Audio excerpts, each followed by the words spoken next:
the dream, you are falling, lost in the listening distance, as dark locks in.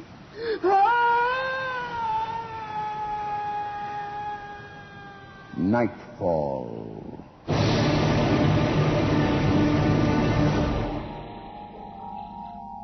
Good evening.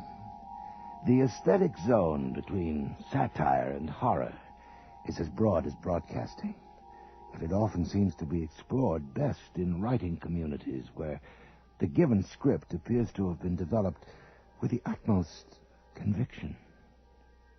Tonight's play, based on a short story by Soviet writer Mikhail Bulgakov, and dramatized especially for this series by Arthur Samuels, is called The Fatal Eggs.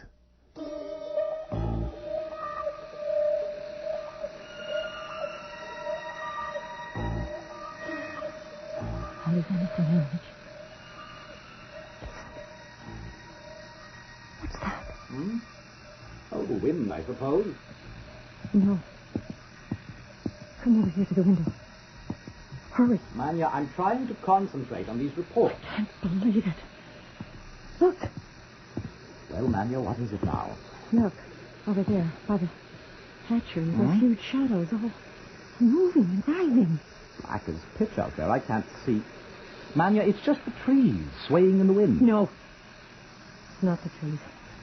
Something alive and coming closer. Oh, my God! What is that? They can't be real. So huge. Manya, look out.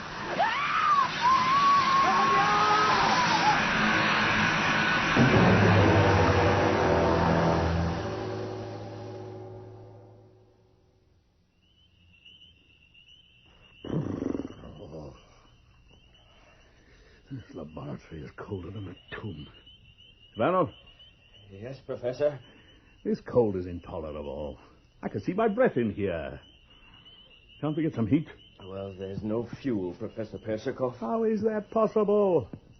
What will happen to the specimens? They can't survive in this chill for long. Oh, I'm afraid it's too late for some of them. I've just taken account. We've lost 8 tree frogs. Oh, no. 15 toads. Scandal. And I hate to tell you, the Suriname toad as well. The Suriname? Dead? But it's irreplaceable. I know. Well, that's the last straw. I'll tell them a thing or two. Hello? Hello? Operator, this is Professor Vladimir Ipatovich Persikov, director of the Zoological Institute. I want you to get me the Ministry of whatever. The People's Commissar of Zoological Science. The People's Commissar of Zoological Science. Yes. What? All the lines are busy. How can they be busy? They don't do a damn thing down there. Oh, never mind. I'll call later. Those bloody paper pushers. You can bet they've got coal to keep their fat asses warm. 10 years since the revolution, and still we have to put up with... Professor, could you come here a moment? What is it, Peter? There's something awfully strange. I'm trying to focus the microscope on this slide of amoeba, and... Well, could you take a look? Yes. Just let me warm my hands on the Bunsen burner first.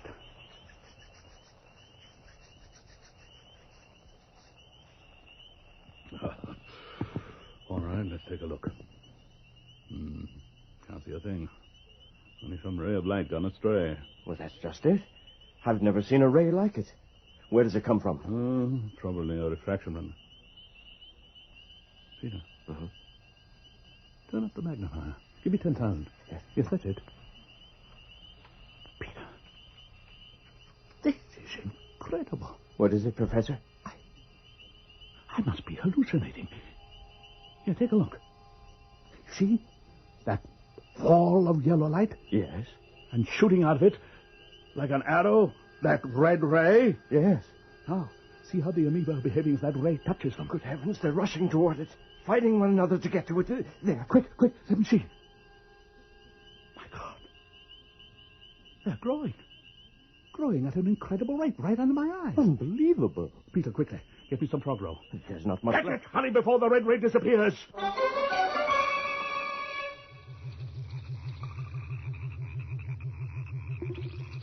Look at it, Peter. Then tell me I'm dreaming.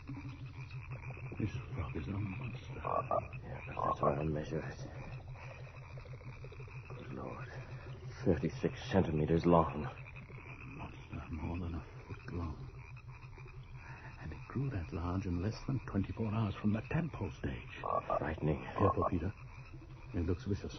I'll put it in the cage with the others. How do you explain this, Professor? I really can't. Except that the ray apparently stimulates growth at a phenomenal rate. An abnormal effect on the deutoplasm. Remarkable. Merely remarkable. Perhaps what we have discovered is nothing less than the ray of life.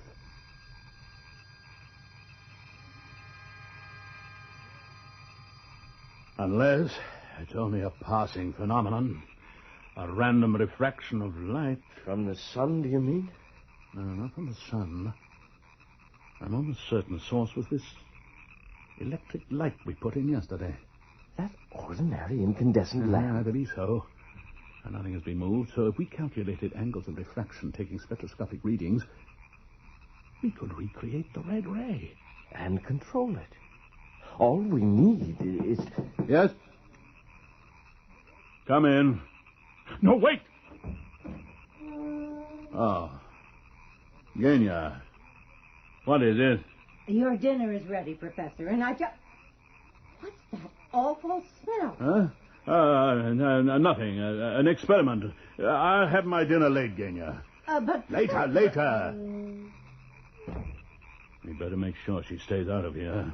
All those creatures penned up. Yes, they're all in cages over here. 1, 2, 3, 4. That's strange. There were 5. Genya!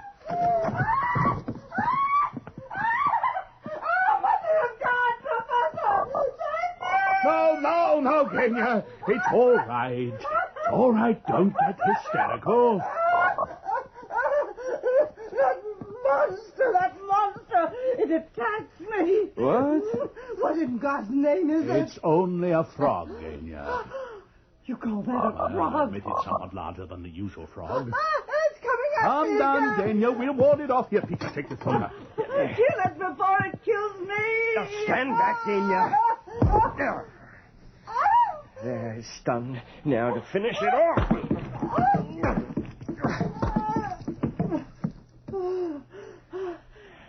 Hideous. You're safe, Genya. Get hold of yourself. The frog's dead. All over my nice, clean floor. What a bloody mess. Now, listen, Genya. For the time being, I want you to stay out of the laboratory.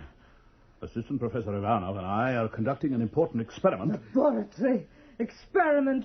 I wouldn't spend another day in this madhouse. I'm packing my things right now and going to my sister's. You get yourself another housekeeper. I'm through. As if we weren't in enough trouble. Do you think she'll talk? Genya Stefanovna has 2 outstanding characteristics. A warm heart and a big mouth. To make matters worse, she has a brother-in-law who is an exemplary Soviet citizen. Which is to say that... He reports everything to the authorities.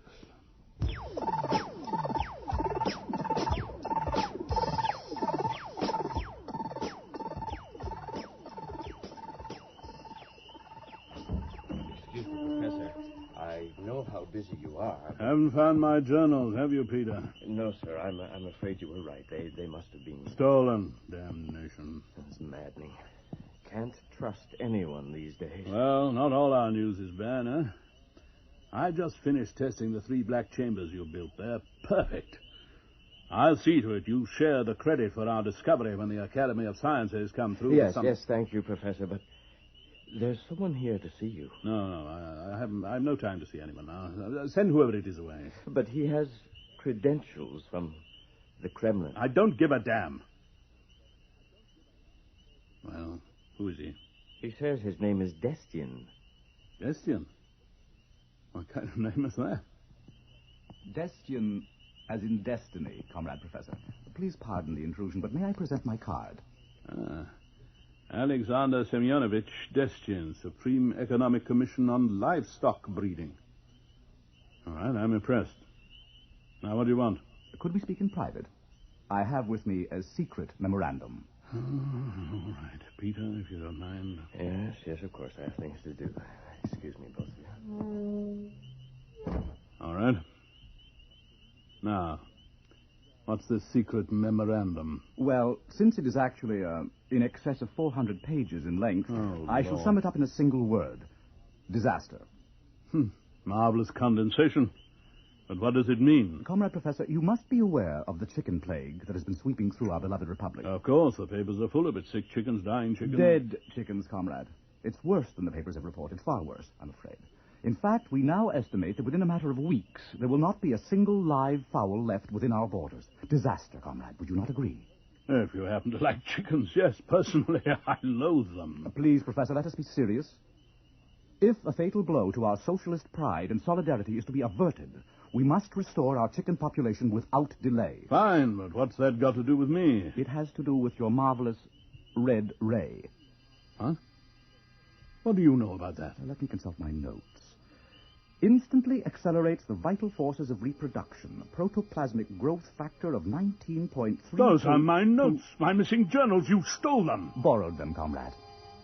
Is it true that with this stupendous invention, you have produced from 1/2 pound of frog roe 2 million tadpoles in less than 2 days? Those figures are only approximate. And from several tadpoles grew frogs the size of dogs? No. Well, small dogs. All right. Then why not chickens? Chickens? Huge chickens in unlimited numbers. Comrade Professor, surely you see the obvious application for your ray. I see the obvious danger. Tell me something, comrade. Look around you. Do you see any of those monstrous frogs? No. As a matter of fact, I was hoping you would show me some. Well, forget it. My assistant and I gassed the huge frogs and tadpoles, every last one. What? But why? Because we are not sure what we're onto. Science cannot afford to be reckless. One measured step at a time under absolute control. Comrade Professor Persikov, according to our records, you recently imported from Germany a number of complex lenses. Well, what of it? May I presume that they have been used for the reproduction of your red ray? In those black chambers I see over there, perhaps? Yes, but I haven't even begun my program of experimentation, and I'm damned if I'm going to be rushed into it. Comrade Professor, I shall come to the point of my visit. And about time. I have with me a document. Another one. Authorizing me to remove 2 of those chambers from these premises. What, are you And crazy? transport them to the new model chicken farm in the Sovkaz region. I have been designated its manager. You will turn the 2 chambers over to me. You be damned, I won't.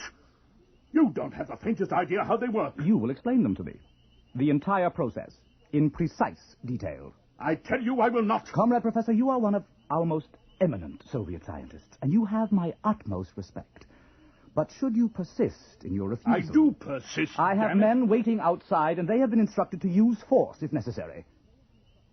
But I'm sure we can depend upon your patriotic cooperation.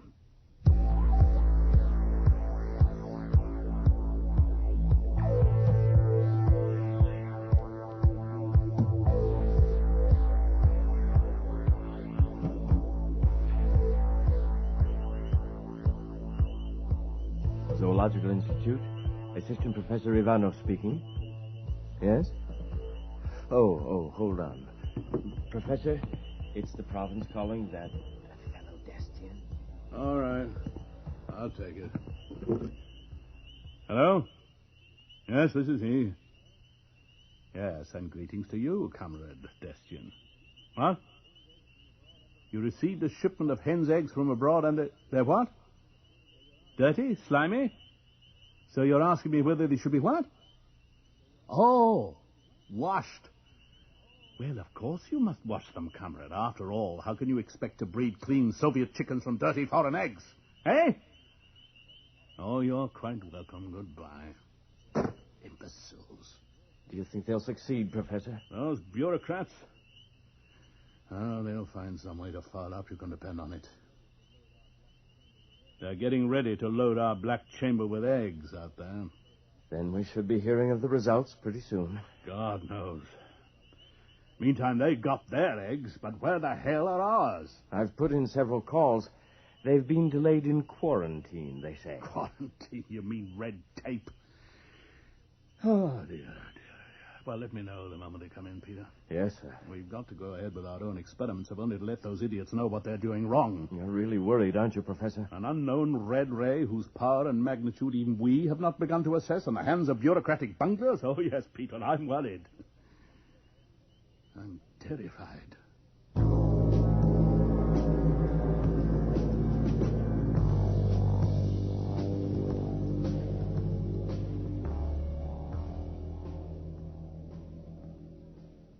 I demand an explanation.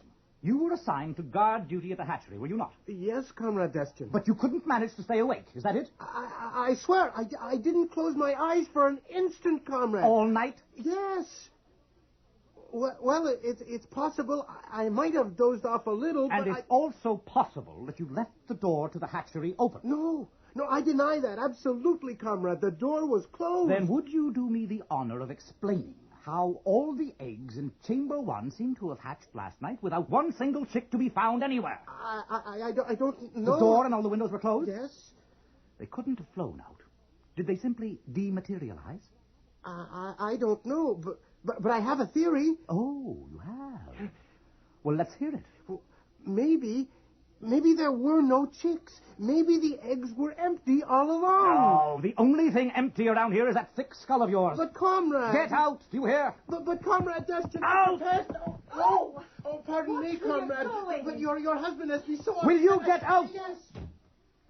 I tell you, I'm going mad, Manya. Oh, calm yourself, Alexander Semyonovich. There's good news. I could use some. I've just been at the hatchery. Come and see. The eggs in Chamber 2 are hatching.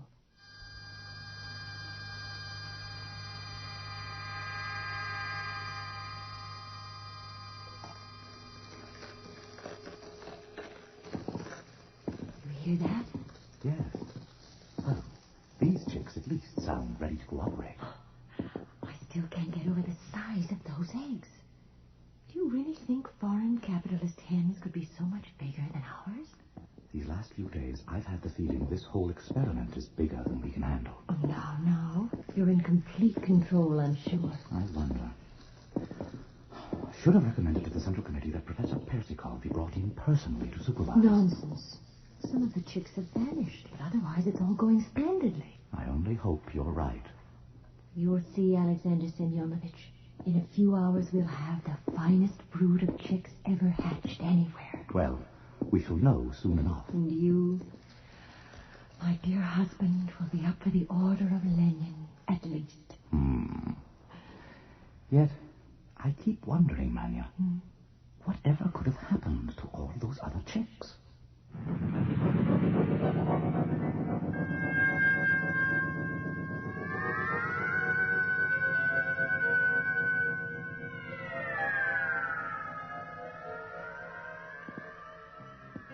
Professor Persikov?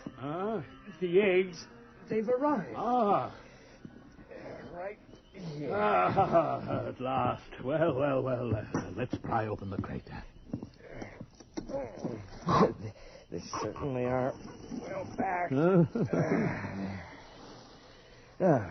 can look at the first layer. What is this? A joke? Oh, no. I don't believe it. These are chicken eggs, and we ordered... Serpent eggs. Those cretins at the shipping depot. They switched consignments. We got chicken eggs. Destin and his bunch at the chicken farm must have got... Snakes.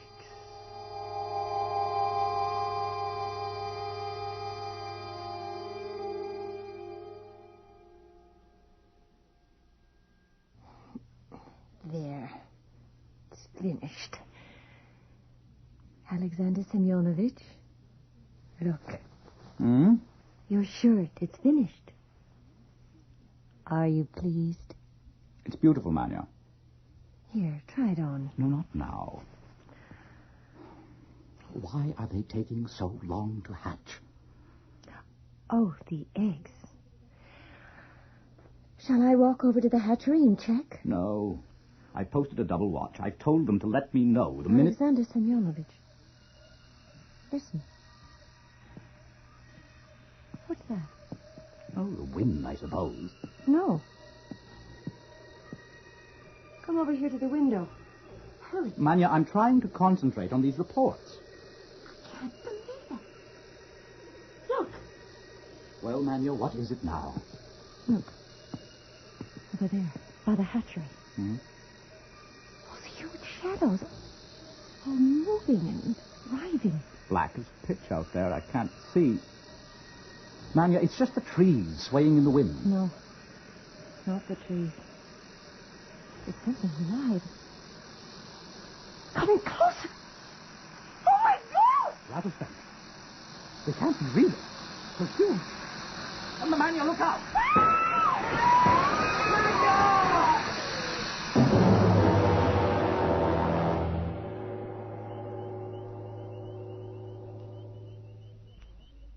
Hello? Hello, operator? I've got to get through to Sokos. What do you mean they're not answering? Look, they can't all be asleep. Well, keep trying. It's very urgent. This is ridiculous. Maybe they are all asleep. No. Something's wrong at the hatchery. Those eggs in unskilled hands. Under the red ray. And not just ordinary snakes, but anaconda. Copperhead. Water boa. Yes.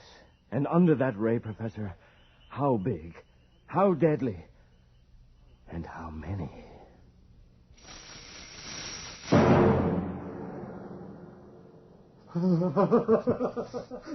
Comrade Destin, you must get hold of yourself. Can't you tell us anything rational? Snakes! I see snakes! Rattlers! Rattlesnakes!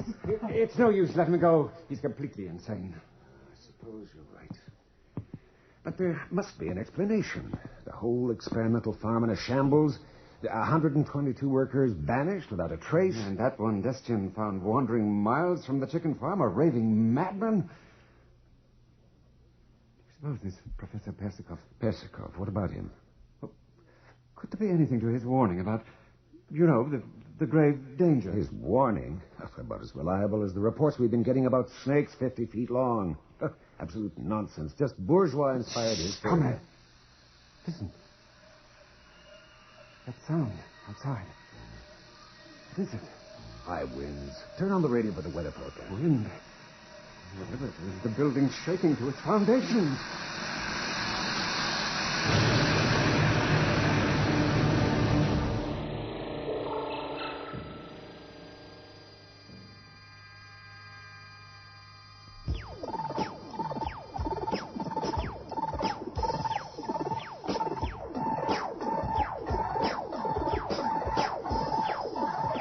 Comrade listener, we interrupt this program to bring you a special bulletin. According to reports just received from wire services of the Red Spark, the Red Projector, the Red Pepper, and the Red Evening News, it would appear that earlier reports concerning the mysterious appearance of certain giant creatures in and around Sokos province have now been confirmed. The creatures are described as being of a certain species of amphibian snake related to the anaconda, except that their size, according to eyewitnesses, is said to be in excess of 15 meters in length, with a body thickness greater than the girth of a large man. A very large man. As to their numbers, reports have it that they number in the many thousands, and that they are laying eggs all along their path of advance, which seems to be in the general direction of Moscow. I have with me here in the studio Professor Vladimir Apachovich Persikov, director of the Zoological Institute. Comrade Professor, can you shed some further light on this phenomenon? There can be no light now. Only darkness. Oh, those idiots. Perhaps I could rephrase the question. Don't you understand? Are you capable of understanding? It's too late. It's all over. That was Professor Persikov of the... Comrade listeners, we now bring you a message direct from the Supreme Soviet Emergency Committee. Comrade citizens of Moscow, it is our duty to inform you that Hordes of the giant snake-like creatures are now within 50 kilometers of Moscow and advancing steadily. You are urged to remain calm, to go immediately to your homes, close all windows, doors, and do not venture out. Rest assured that all available units of our glorious Red Army are now moving into position to repel the invaders. Moscow will fall. Russia is doomed. And the situation is expected to return to normal in due course. Hypocrites! Imbeciles! Comrade Professor, please, we're on the air. That was an official message from the Supreme Soviet Emergency Committee. Now, please stand by for further bulletins, which will be brought to you as soon as... The whole building's shaking. We regret this interruption, but there seems to be some kind of disturbance immediately outside our studios. And I'm not certain what it is. A windstorm, I suppose.